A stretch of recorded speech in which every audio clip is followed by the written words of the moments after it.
Alright, what's going on everyone? Today we're going to take a look at another World Championship winning deck in Magic the Gathering's history, and this time it is Red-Black Aggro, the deck that won the tournament in 2018. The name pretty much says it all. It's a red deck, mostly red, and it liked to go super fast. You know, red aggro, red-black aggro. Yep, you get it. So standard at the time was composed of the Kaladesh block, the Amonkhet block, the Ixalan block, as well as Dominaria and Core 2019.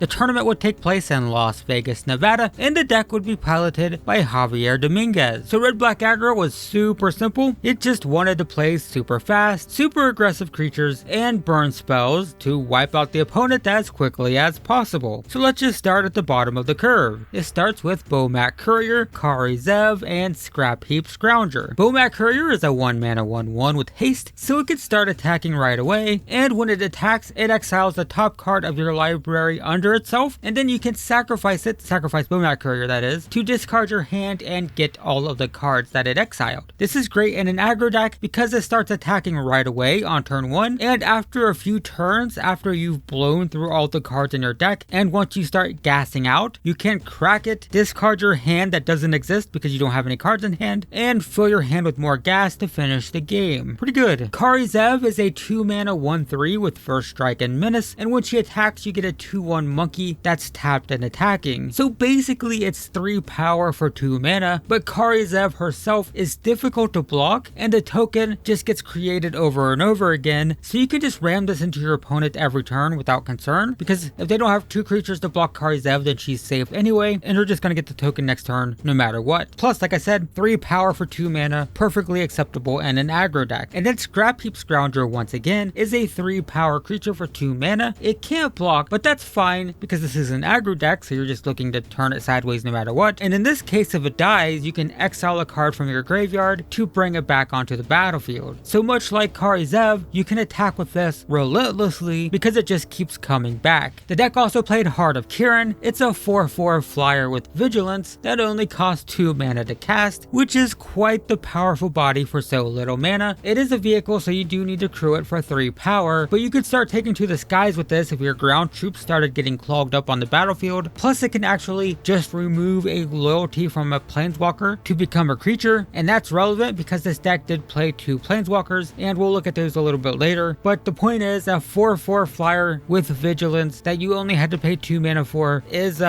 pretty good. It's pretty good in an aggro deck, and since it had vigilance, it was always there to block as well. So yep, very powerful. After that came Goblin Chainwhirler and PNLR and the 3-drop slot. Goblin Chainwhirler is a 3-mana 3/3 that deals 1 damage to all of the opponent's creatures and the opponent when it hits the battlefield. 1 damage might not seem like much, but it could wipe out tokens or just, you know, pesky X1 blockers pre-combat, or if you played it during the second main phase, it could potentially clean up creatures that had taken damage during combat and survived. Plus the First Strike is actually surprisingly relevant. A 3-mana 3-power creature with First Strike actually tends to be pretty solid on the battlefield, so it was a, you know, like a reliable attacker as well, which made the Chainwhirler actually quite the powerhouse. PNLR is more of a finisher. It's a 3-mana 2/2, but it does put a 1/1 Flying Falcon into play, so you do get 3 power for 3 mana, which is fine, but more importantly, you can give artifacts +1/+0, and you can sacrifice them to make creatures incapable of blocking. So the token can be a finisher by dumping all your mana into it to kill off the opponent, but you can also sacrifice it so the rest of your team can get through for damage. And also remember that it can sacrifice Scrap Heap Scroungers repeatedly since you can bring them back. So basically she was there to get that last few points of damage through in whatever way possible. The deck also had some flying beatdown creatures in the form of Rekindling Phoenix and Glorybringer. Rekindling Phoenix is a 4-mana 4/3 flyer that's basically impossible to kill because if it dies you create a 0/1 token, and if that token survives until your next upkeep, the Phoenix is reborn, and not only does it come back into play, but it comes back into play with haste, so it can attack right away. So once again we have a creature that can just relentlessly attack the opponent. You can turn it sideways every single turn, and if it trades with the creature, fine, it'll come back anyway with haste, so it's no big deal for you. Glorybringer is a 5-mana 4/4 flyer with haste, and when it attacks you can choose to exert it. If you do, it will deal 4 damage to a creature, which is pretty devastating. Not only is this dishing out a ton of damage by itself, but it will absolutely burn away everything on the opponent's side of the board while doing so, freeing up the battlefield battlefield, so all these other high power aggro creatures can continue to wail away at the opponent. It doesn't untap the following turn when you exert it, but if you're dealing 4 damage to the opponent and blowing up a creature, waiting a turn, not too big of a deal. And this is a way to both, end the game as well as clear up the battlefield so you can win with the rest of your creatures if you have to exert it. So fantastic top end threat for an aggro deck, that's for sure. The final creature in the deck was Hazoret the Fervent. She's a 4-mana 5/4 with haste that's also indestructible, which is quite the force to be reckoned with, especially at just 4 mana. She does come with the drawback of not being able to attack or block unless your hand is empty or close to it. You need 1 or less cards in hand for her to be active, but this was an aggro deck, so typically you're just dumping your hand as fast as possible anyway, and once she's active, once again, we have a creature that can attack relentlessly. That's a common term in this deck tech. It's indestructible, so you can turn it sideways every single turn without concern. That's basically what this deck did. Like every single thing that it played, it could just attack,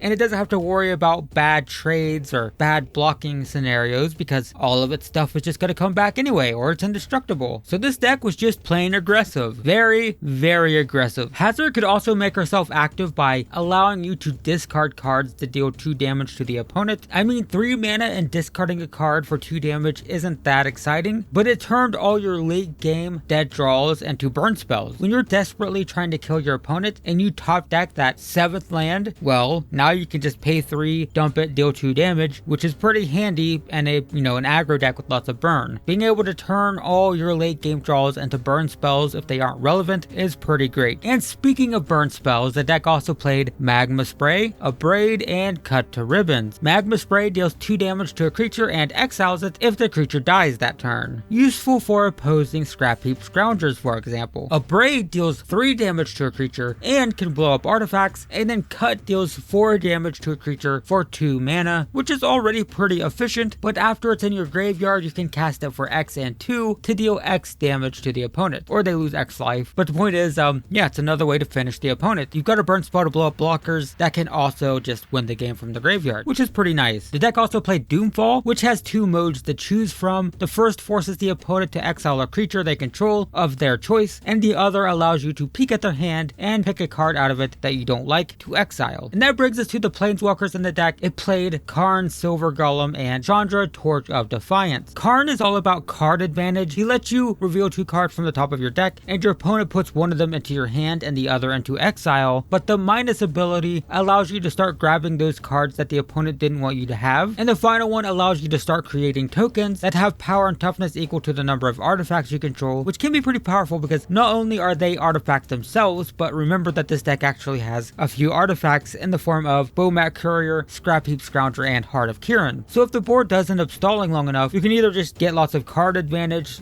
get more burn spells and whatnot by plussing, or just build an army of golems. Shaundra is just a straight up game winner. Her first ability allows you to exile the top card of your library and cast it, and if you decide not to cast it, or if you just can't cast it, then it still deals 2 damage to the opponent. So you're either getting card advantage or you're just constantly shocking the opponent every single turn. You can also get mana, which could be relevant if you need to cast a Glorybringer. Her -3 allows you to blow up a creature, so another way to clear blockers if necessary, and her final ability is just an I win ultimate. You get an emblem that deals 5 damage to anything whenever you cast a spell, so needless to say, if you get that emblem, the game is pretty much over. And that's the deck. The concept is simple: go fast, blow stuff up, kill the opponent quickly. Red-black aggro. You get it. You know how it is. Taking a quick look at the mana base, it played Dragon Skull Summit and Canyon Slow for dual lands, the Summit being a check land and the Canyon comes into play tapped but can be cycled in the late game. It also played Ether Hub. It didn't use energy, but the land produces 1 and then can convert that into any color, so it's like a one-time, one-use dual land, and then the rest of the time it taps for colorless. And then the deck played a pile of basics, and you know what we're gonna do. We're gonna sit here, spend a few seconds gazing at these beautiful full art lands that should be in every single standard set ever. I mean, why wouldn't you want full art lands from every single plane in existence? But, then they wouldn't be special or whatever, I guess. And then taking a super quick look at the sideboard, as always, we won't go too in depth here as that requires an understanding of the entire metagame, but it had extra copies of Magma Spray and Doomfall in case they were necessary. It also had extra copies of Karn and Shaundra just in case, as well as an additional copy of Pianalar. Then it had Duress and Sorcerer Spyglass Spyglass for combo and control decks. The rest can peek at the opponent's hand and rip cards out of it, and the Spyglass can turn off specific cards. It also had Shaundra's Defeat because Shaundra was really good, and it's also just useful against red creatures. It had Siege Gang Commander, which could put a bunch of tokens into play and then start sacrificing them to fling damage around. And finally, it had the Eldest Reborn, which was a great card advantage card, forcing the opponent to discard a card, sacrifice a creature, and then you get to reanimate a creature from their graveyard, put it into play on your turn, and all of that happens over the course of a few turns. But yeah, there's a lot of card advantage in this card if you can get it out and then let it sit there and just, generate card advantage. Make them discard, make them sacrifice, and then get a creature at the end of it. And that's the deck. That is red-black aggro. Like I said, it's pretty simple. Go fast, blow stuff up in the game quickly. Basically exactly what you would expect when reading the title, red-black aggro. It was really good at attacking early. It was really good at attacking for a lot of damage really fast. It was relentless in its attacks, as we've said, and it was also pretty good at blowing up your board while doing so. And that's the deck that won the World Championship in 2018. Now you're a little bit more familiar with Magic the Gathering's history and another classic deck from years past. If you like this video and want to see more like it, I have an entire playlist dedicated to these World Championship decks going all the way back to 1994, and if you want a link to that playlist, you can find it in the description below. But in the meantime, thanks for watching, and I will see you in the next one.